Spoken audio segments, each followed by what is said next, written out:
Welcome back. New Year's celebrations passed off peacefully here in Chennai. Hotels, clubs, private parties were all there.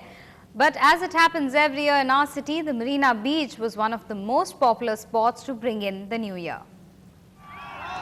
This is Chennai's famous marina and it's the most popular place in the whole city to bring in the new year. And this time it's no different. For thousands of people, the focal point of the New Year celebration is the clock tower at the marina. And as the ships in the harbour hooted in 2010, it was a moment of joyous celebrations and hopes for the year that was just beginning. As I'm a playboy, I just want to take out good girls in my new year. So Happy New Year, people! In 2010 it will be a very good New Year and throughout India and throughout world is a good Indian. Throughout Tamil Nadu, Happy New Year! But for thousands of police personnel, it was a night of very hard work to keep the peace and to make sure that there was no trouble anywhere in our city. Top police officers did the rounds, going from spot to spot to make sure that the city was under control. Many warning instructions had gone out over the past few days, and it was clear that the cops meant business. We've been on a toast till 7 o'clock in the evening, and this will go until 4 in the morning, and we don't expect any incidents or problems to happen. Even the traffic seemed much more civilized tonight. The instructions from the traffic department did not go unheeded. It went quite well. The diversion helped us a lot and it was excellent. There was excitement in the air and the residents of the city had come out in full force. All were determined to make the most of this very special night of the year. With cameraman Balu and reporter Salim, Jennifer Arul, NDTV Hindu. Chennai's landscape has changed drastically over the past year. The Chennai Corporation took up development and beautification projects with a vengeance. Reactions to change are expected, but has this change been good for Chennai and is the development sustainable? Let's take a look at the major projects undertaken over the past year.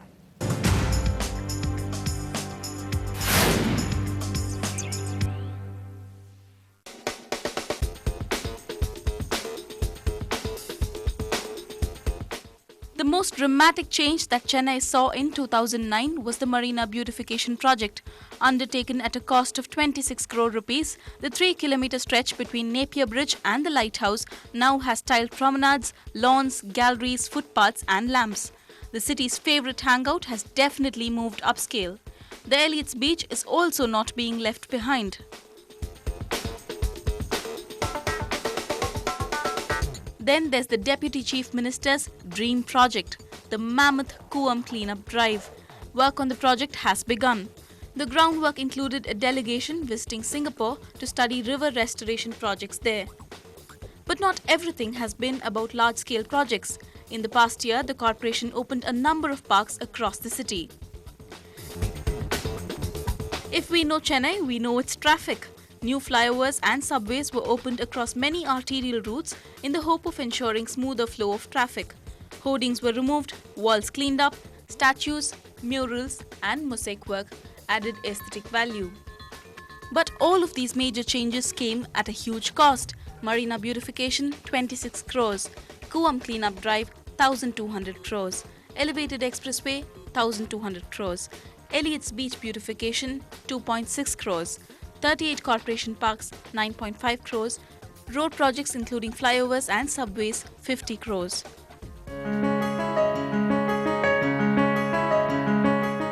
If reactions of Chennaiites are anything to go by, the corporation's efforts seem to have paid off. But not everything has been good news. The Kuam cleanup and the Elevated Expressway will displace 1 lakh people according to estimates released by the government itself. A number of eviction drives were undertaken at Egmore, Chetpet and Chulaimedu to make way for development projects. Activists remain skeptical, saying the development spree is one that cannot be sustained.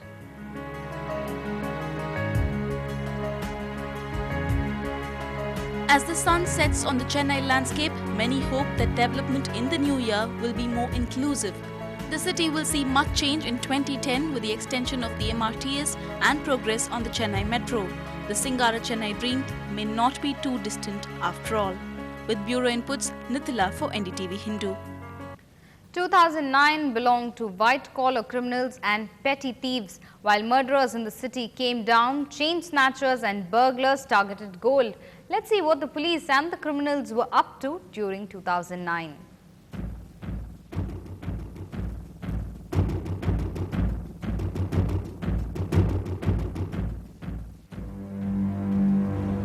The 19th of February saw the police and lawyers clash on the premises of the Madras High Court.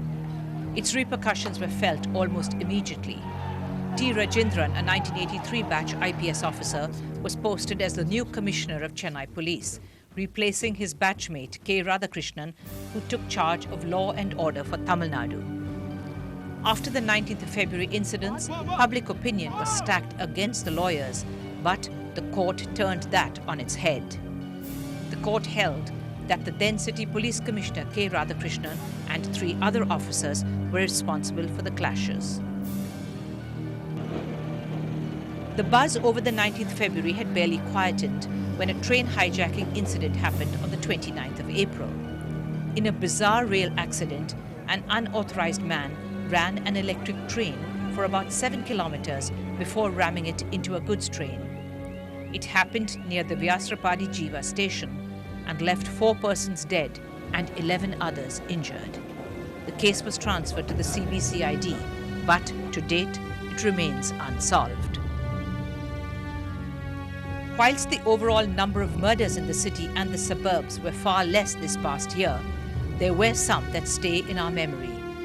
One such murder that shook all of us was of the jewelry agent Suresh Kumar, whose headless torso was found dumped in different parts of North Chennai on a hot Sunday morning in June.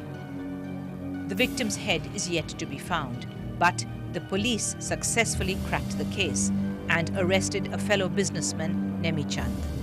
It was, according to the cops, the one investigation that challenged their skills. The city police claimed to have detected all the 87 murders that were reported in Chennai.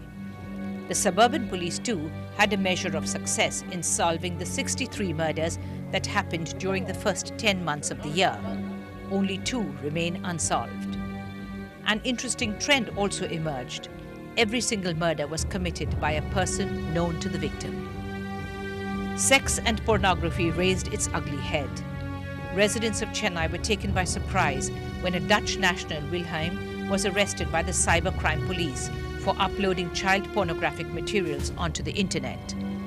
Investigations revealed that he had actually been arrested once before, in 2002, after a young boy complained that he had been sexually abused by the foreigner.